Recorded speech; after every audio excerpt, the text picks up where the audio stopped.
Hola a todos. Hoy nos sumergiremos en una historia de crimen verdadero que es, sin duda, aterradora, porque expone la fragilidad de la imagen perfecta. En este relato, seremos testigos de cómo una ambición compartida se transforma en un veneno silencioso dentro de un matrimonio exitoso. Es la historia de Scott y Susanna Seals, y de un asesinato que conmocionó a la idílica comunidad de San Clemente, California, un lugar que parecía encarnar el sueño americano suburbano, con sus calles tranquilas, palmeras y una atmósfera de seguridad inquebrantable. Antes de que la tragedia sacudiera a la ciudad en noviembre de 2016, Susanna Seals ya era una fuerza de la naturaleza. Desde Filadelfia, se destacó por su espíritu vivaz, lista para ayudar y con un ingenio agudo. Sus ambiciones no se limitaban a obtener un diploma. En el año 2000, obtuvo un MBA en estudios internacionales, consolidando su reputación como una persona motivada por el éxito y preparada para grandes desafíos. Sin embargo, bajo su carismático exterior, Susanna ocultaba una profunda lucha personal, un ardiente deseo de ser madre que se veía frustrado por repetidos intentos fallidos de concebir. Era una batalla agotadora que, aunque no era visible para el público, ya había dejado cicatrices profundas. Por otro lado, Eric Scott Seals sobresalía desde sus días de escuela. Sus compañeros lo recordaban por asistir a clase no en la típica camiseta y jeans, sino en un estricto traje de 3 piezas, un reflejo de su inclinación hacia la individualidad. Su reputación de inteligencia era notable. Era un joven con memoria fotográfica, una mente analítica y una asombrosa capacidad para resolver problemas complejos. A diferencia de muchos, Scott no buscaba principalmente el dinero o el estatus. Eligió la medicina, atraído por la oportunidad de hacer una diferencia significativa en la vida de las personas. Finalmente, encontró su vocación en la medicina reproductiva, un campo que requiere no solo conocimientos avanzados, sino también una profunda empatía por los desafíos emocionales de sus pacientes. Con el tiempo, Scott se convirtió en un respetado especialista en fertilidad, conocido por su negativa a conformarse con los procedimientos estándar. Constantemente innovaba, empujando los límites de su campo. El médico en el que confiaban sus pacientes para sus problemas más íntimos surgió de las mismas cualidades que lo definieron en su juventud: confianza, precisión y una forma única de pensar. Fue precisamente a través de su trabajo que conoció a Susanna. El encuentro entre Susanna y Scott se dio en un contexto puramente clínico. Ella estaba inmersa en su primer matrimonio, pero luchaba sin éxito contra la infertilidad. Buscó la ayuda de Scott, por entonces una estrella en ascenso en el campo de la salud reproductiva, con la esperanza de que él la ayudara a alcanzar lo que más anhelaba: la maternidad. Scott dirigía su tratamiento, y ella lo veía como un puente hacia el futuro que siempre había soñado. A pesar de sus esfuerzos conjuntos, el matrimonio de Susanna no pudo soportar la carga emocional de los repetidos fracasos, lo que llevó a un divorcio. Poco después, el propio matrimonio de Scott también terminó. Fue en este momento de gran agitación personal que la relación, inicialmente clínica, comenzó a transformarse. Ambos encontraron consuelo mutuo, un entendimiento forjado por la decepción y el costo emocional que habían pagado. Habían superado el divorcio y estaban listos para construir algo más sólido. Finalmente, Susanna y Scott se casaron. El triunfo no tardó en llegar. Poco después, nacieron sus mellizos, un niño llamado Eric y una niña, Marie Catherine, concebidos gracias a la fertilización in vitro. Para Susana, este fue un momento de éxtasis, el cumplimiento de su sueño de ser madre. Para Scott, fue la culminación de su trabajo médico y un profundo éxito personal. Juntos, crearon una gran familia mixta. Scott ya tenía hijos de su matrimonio anterior, y Susana asumió el rol de madrastra, además de cuidar de los recién nacidos. Su hogar se llenó con niños de diferentes edades y trasfondos. Desde fuera, parecían prosperar, presentando una imagen de armonía suburbana, construida sobre segundas oportunidades y una alegría ganada con esfuerzo. Su vida parecía un equilibrio perfecto entre la realización personal y el éxito profesional. Lo que comenzó como un interés compartido en la medicina se había convertido en un vínculo profundo, impulsado por objetivos mutuos y coronado por el nacimiento de sus hijos. Era el paso siguiente, natural y aparentemente feliz, para dos personas que habían superado las dificultades de sus divorcios para construir una nueva familia fundamentada en la ambición y el apoyo mutuo. En 2015, Scott y Susana decidieron dar el siguiente paso en su trayectoria profesional: abrir su propia clínica de salud reproductiva. Aunque compartían una visión, sus roles estaban rigurosamente definidos. Scott, con su licencia médica y experiencia clínica, se convirtió en el rostro de la práctica. Era el médico principal, el experto carismático al que acudían los pacientes. Su autoridad profesional no solo le valió el respeto de sus colegas, sino también apariciones en televisión, incluido el programa de la CBS The Doctors, donde discutía tratamientos avanzados contra la infertilidad. Estas apariciones públicas aumentaron drásticamente la visibilidad de la clínica y atrajeron a nuevos pacientes. Sin embargo, el verdadero motor de la empresa, la base operativa, recaía casi por completo sobre los hombros de Susana. Ella manejaba todo el trabajo detrás de escena. Sus responsabilidades eran exhaustivas y esenciales: desarrollar el concepto y la marca de la clínica, crear estrategias de marketing, contratar personal y comprar equipos, gestionar la documentación regulatoria y las asociaciones comerciales. Sin la incesante energía y empuje de Susana, la clínica no habría crecido a la velocidad que lo hizo. Su atención al detalle se tradujo en una atmósfera cálida y reconfortante que los pacientes a menudo elogiaban.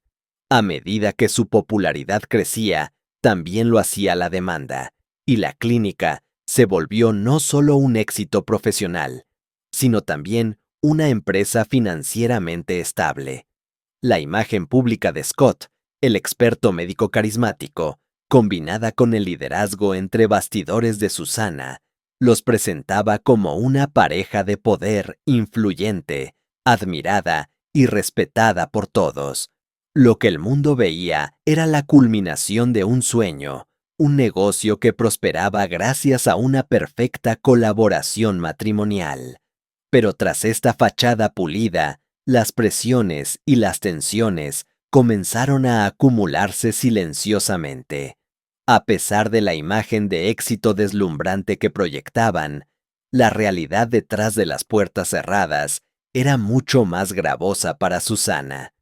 La incesante presión de la gestión diaria del negocio se había convertido en una pesada carga para ella.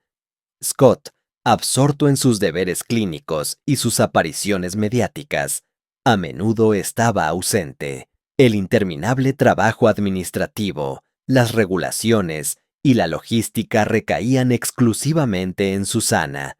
Con el tiempo, una sutil pero creciente distancia comenzó a surgir entre ellos.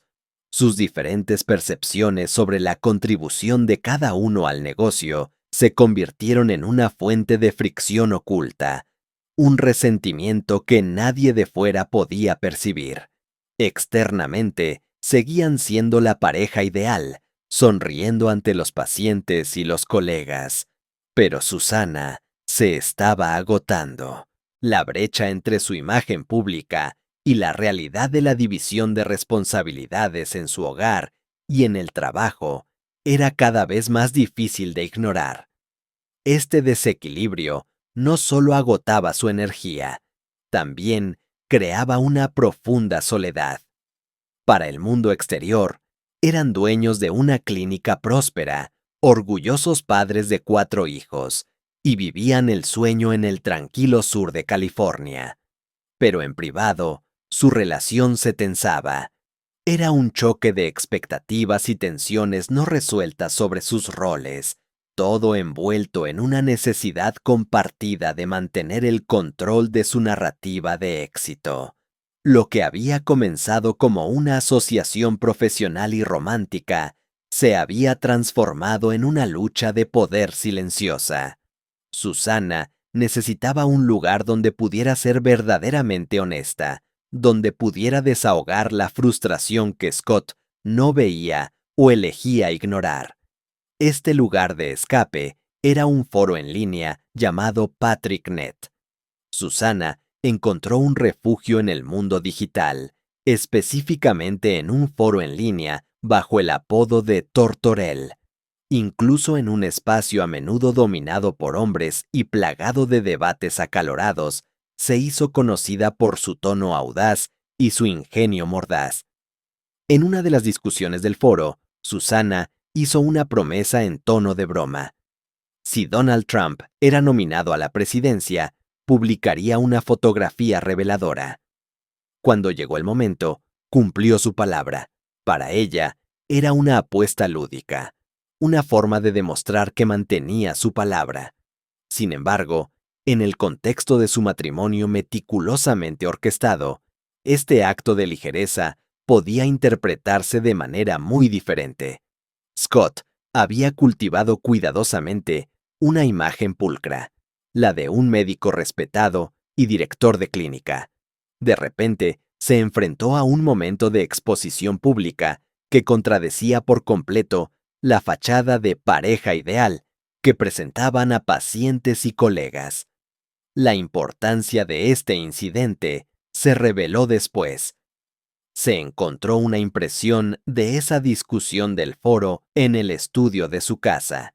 Esto era una señal innegable de que Scott no solo había notado la publicación, sino que la había estudiado detenidamente. El doctor, tan enfocado en el control de su propia imagen, se había sentido traicionado o expuesto. Así, la grieta entre la imagen que proyectaban y la realidad privada en su hogar comenzó a ensancharse. Scott parecía más preocupado por la reputación que por la empatía hacia la mujer, que estaba quemándose por dentro. Era una tensión insostenible, alimentada por el choque de expectativas y la necesidad de mantener todo bajo un control absoluto. Nadie fuera de esas paredes podía imaginar el costo de mantener esa ilusión perfecta. La noche del 12 de noviembre de 2016, todo parecía ser un domingo cualquiera. No había visitas ni asuntos urgentes. Simplemente, otra noche tranquila en la casa de San Clemente. Susana estaba sufriendo una migraña severa. La intensa sensibilidad a la luz y al ruido la obligó a apagar todos sus dispositivos y buscar refugio en la oscuridad. Después de un breve descanso en la planta baja, decidió trasladarse del dormitorio principal a la habitación de su hija, buscando mayor tranquilidad. Antes de subir, completó su rutina habitual: encerrar a los perros de la familia en sus jaulas para que no vagaran por la casa durante la noche. En ese momento, Mary Catherine ya estaba dormida. Su hijo, Eric, bajó brevemente para ver cómo estaba su madre. La conversación fue corta, apenas unas palabras. Quería asegurarse de que su migraña no había empeorado. Satisfecho, regresó a su habitación. La casa se sumió en un silencio temporal. Alrededor de las 3:40 de la madrugada, Eric se despertó al oír voces en la planta baja. No eran gritos, pero el tono de la conversación de sus padres le pareció inusual. Escuchó claramente que discutían sobre el trabajo y la respuesta a correos electrónicos. Susana insistía en terminar algunos mensajes, preocupada de que los retrasos pudieran alterar el funcionamiento de la clínica. Scott, por su parte, le instaba a parar, argumentando que no debía trabajar en su estado y pidiéndole que cerrara el portátil. Según Eric, el desacuerdo duró no más de 5 minutos. No queriendo intervenir, Eric se metió discretamente en el dormitorio principal y se acostó junto a su hermana. Le comentó que sus padres estaban hablando de trabajo y sugirió simplemente esperar hasta la mañana antes de bajar. Después de eso, no volvió a oír pasos en las escaleras. No vio a su padre regresar arriba. En la planta baja, la habitación de Marie Catherine estaba preparada para que Susana se acostara y descansara en paz. La decisión de dormir allí era una consecuencia de su migraña, donde hasta el más mínimo sonido resultaba doloroso. La familia estaba en casa, las puertas estaban cerradas, y no hubo llamadas inesperadas ni alarmas esa noche. Una tensa calma había caído sobre la casa. La mañana del 13 de noviembre de 2016 comenzó, en principio, con una aparente normalidad. Los niños se despertaron con su padre en el dormitorio principal. Scott estaba inusualmente alegre, lleno de energía, y de inmediato comenzó a hablar de planes para el día. Ir a la piscina, seguido de un desayuno familiar. Su voz era tranquila, familiar. Parecía ser solo otra pacífica mañana de fin de semana. Sin embargo, esa paz se rompió para siempre con el despertar de Marie Catherine. Cuando abrió la puerta de su habitación y miró por la barandilla, su mirada cayó sobre una escena que cambiaría su vida para siempre. El cuerpo inerte de su madre yacía al pie de las escaleras. Susana estaba tendida boca arriba.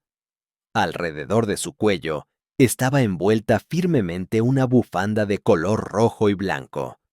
En un estado de pánico, Marie Catherine corrió escaleras abajo e intentó ayudar.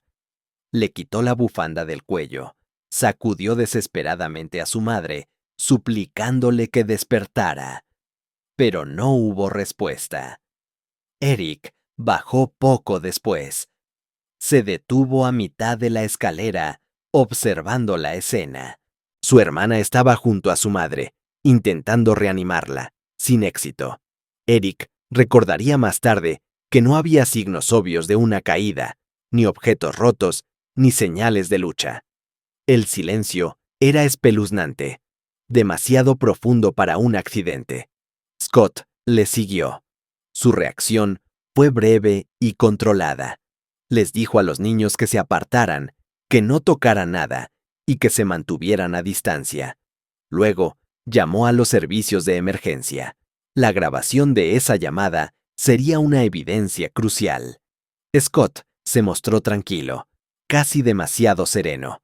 Dio la dirección y declaró que su esposa estaba inconsciente, sin respiración ni pulso.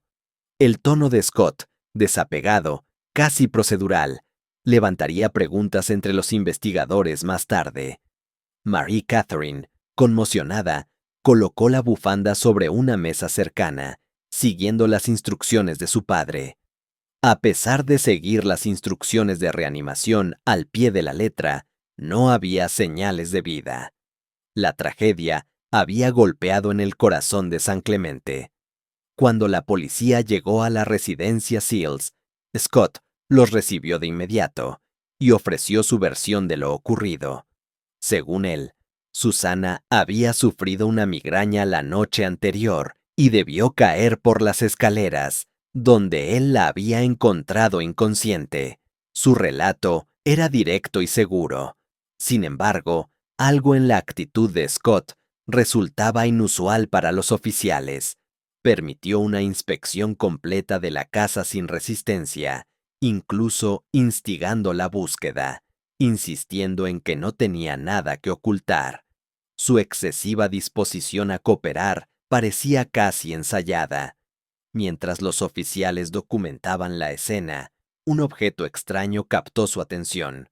Una olla de acero inoxidable yacía al pie de las escaleras.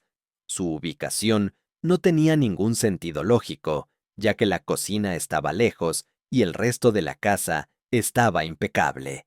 Cuando se le preguntó, Scott no pudo ofrecer una explicación de por qué el utensilio de cocina estaba allí. El segundo detalle, que inmediatamente despertó sospechas, fue la bufanda.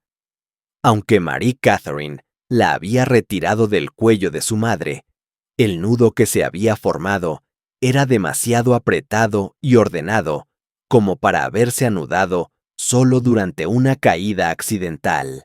Los expertos en la escena señalaron que la forma en que estaba envuelta no se alineaba con la naturaleza de una lesión accidental. Otra pieza del rompecabezas se refería a los medicamentos para la migraña. Se encontraron cajas vacías en la mesita de noche de Susannah, pero la cantidad de blisters no coincidía con el tiempo que supuestamente los había estado tomando. Lo más extraño fue que los paquetes estaban colocados casi demasiado ordenadamente, como si hubieran sido puestos allí intencionalmente a la vista. La policía observó otras anomalías: el estado prístino de la casa, la ausencia total de signos de lucha y la quietud inusual de la escena. Estos factores no encajaban con una muerte accidental repentina. En cambio, creaban la fuerte impresión de que la escena del crimen había sido deliberadamente organizada para parecer un accidente. Las pistas, la olla, la bufanda, los medicamentos, apuntaban a algo mucho más siniestro. La investigación inicial rápidamente comenzó a revelar pruebas críticas. Si bien el área de la escalera parecía respaldar la versión de Scott, las pruebas encontradas en otras partes de la casa la refutaban categóricamente. En la habitación de la hija, los investigadores descubrieron manchas de sangre, no solo una o dos, sino en múltiples superficies, cortinas, paredes y muebles, lo que indicaba que allí había ocurrido un evento violento, probablemente relacionado con una lesión en la cabeza o el rostro. El análisis de ADN confirmó que la sangre pertenecía a Susannah. También se encontraron mechones de su cabello, no caídos al azar, sino parcialmente enredados en la tela de las cortinas, lo que descartaba una contaminación accidental. Esto demostraba que Susannah había estado herida en esa habitación. Scott había dicho a los investigadores que no notó sangre y que encontró a su esposa al pie de las escaleras. Su afirmación contradecía las manchas visibles. Para aumentar las sospechas, el examen físico de Scott reveló lesiones menores: un corte en la cabeza y un hematoma en la mano, que él explicó como pequeños accidentes ocurridos mientras trabajaba en el coche con su hijo. Era innegable que su relato no coincidía con la evidencia física. El punto de inflexión fue la autopsia.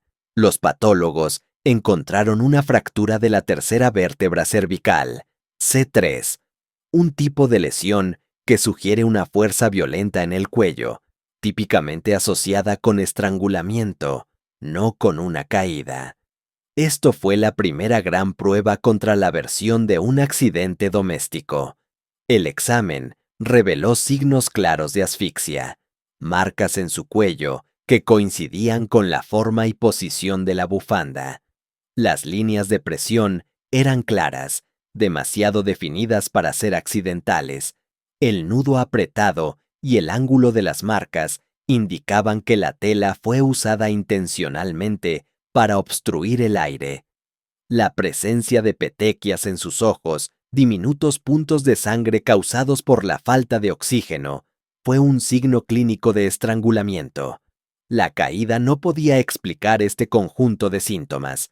Los expertos concluyeron: la muerte de Susana fue un acto violento. Tras la clasificación de su muerte como homicidio en 2017, la atención se centró en Scott, quien se convirtió en el principal sospechoso. El público esperaba duelo, pero lo que ocurrió fue un shock. Scott se transformó.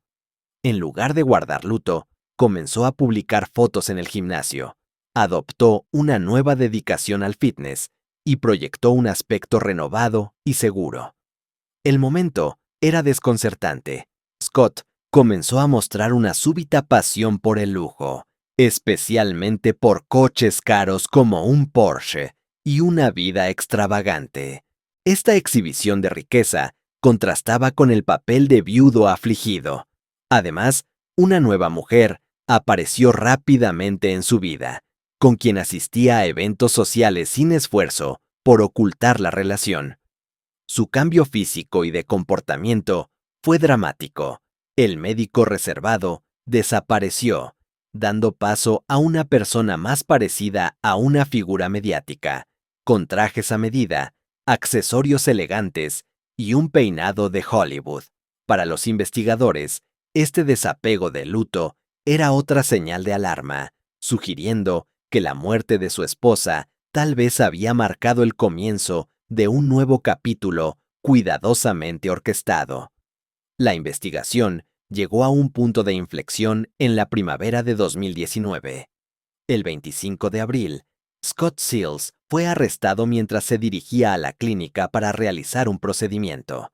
Los investigadores habían reunido una base de evidencia significativa. El análisis forense reveló un avance crucial. Se encontró sangre de Scott y Susana en la escena, con algunas muestras que contenían material genético mixto, lo que indicaba contacto físico durante el evento fatal. Las pruebas digitales jugaron un papel clave. El teléfono de Susana y sus mensajes personales mostraban un matrimonio en profunda crisis. En ellos describía sentirse atrapada, escribiendo frases como «Me estás matando y solo quiero irme». Sus conversaciones privadas revelaron cómo su relación con Scott se había convertido en una fuente constante de presión, una advertencia de crisis emocional que nadie había visto a tiempo.